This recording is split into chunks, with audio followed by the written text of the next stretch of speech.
Hey everybody, how you doing? It's your girl Cece Peniston, and this is my story from my mouth.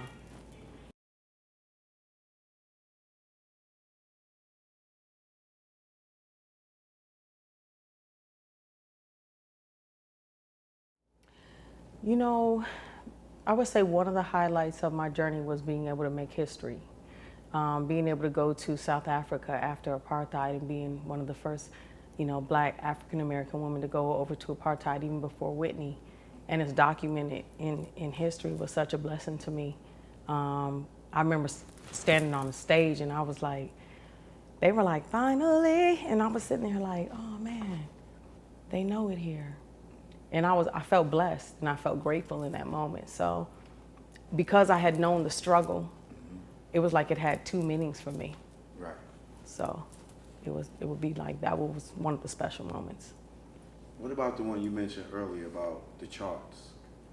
Oh, that was another one. See, but you know what's funny? Okay, so now that I've been in the music business as long as I have, I understand that being on a Billboard, going platinum and selling records is so different now than it used to be. When finally it hit the first time around.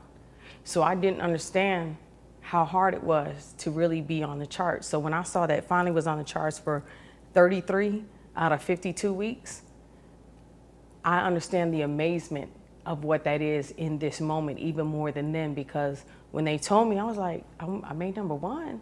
They were like, oh, you just don't understand.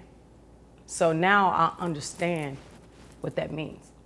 What would you say was the worst part of your journey?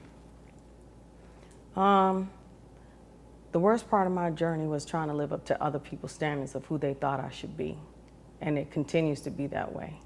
You're doing too much. You're saying too much. We need you to lose weight. We need you to gain weight. We need your hair this color. We need this, we need that. We need your voice to sound like this. It's always a need to instead of like a suggestion, like you're not a human being or person.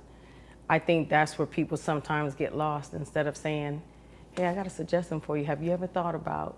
It's always like, you know what, you need to blah, blah, blah. And they don't understand you get a couple of need tos 20 times a day. Right. But I think it's also you setting the boundary and letting other people know what your needs are. And that comes with maturity.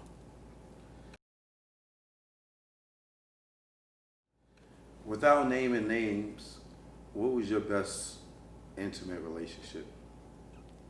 My second husband. We were together for a long time, and anybody can look it up, so it's no big deal. We were together for a long time. He was a good man. He was a Taurus man too. Good man. What would you say was your best relationship in business? Wow. I'm gonna be honest. I would have to say that one of my best relationships in business would be, and he's my bestie, but his name is Byron Garrett. He's my friend, he's a mentor. He is like a business partner with me. When me and my brother's my manager. When we meet my brother, and I say that to say this, my brother stepped in as my manager. He didn't truly know the music industry. After my mom had passed, my mother said, take care of your sister. So he just stepped in position to take care of my business affairs, but Byron was always there. So if I had to say business relationship would be Byron. What was your worst relationship, personal? You don't have to name names.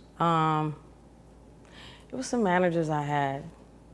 I just didn't feel like they would get me. It was always an order or, well, you better. It was like they would talk about me when I wasn't there, and I used to agitate. I used to piss me off. And they knew it too. And so it was just like, I don't know, I felt like after a certain point of time that some of the managers I had, or that management, start to treat you like a number instead of a person. So. Got it. Mm-hmm. Overall, what have you learned about relationships?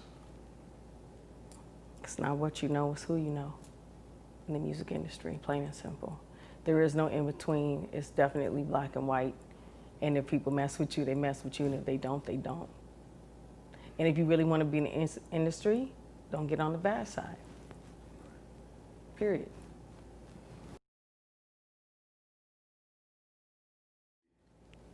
I don't like to live on regret, so no matter what, I wouldn't change anything.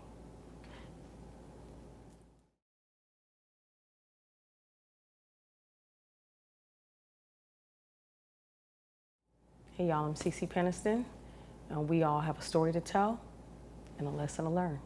And this is my story.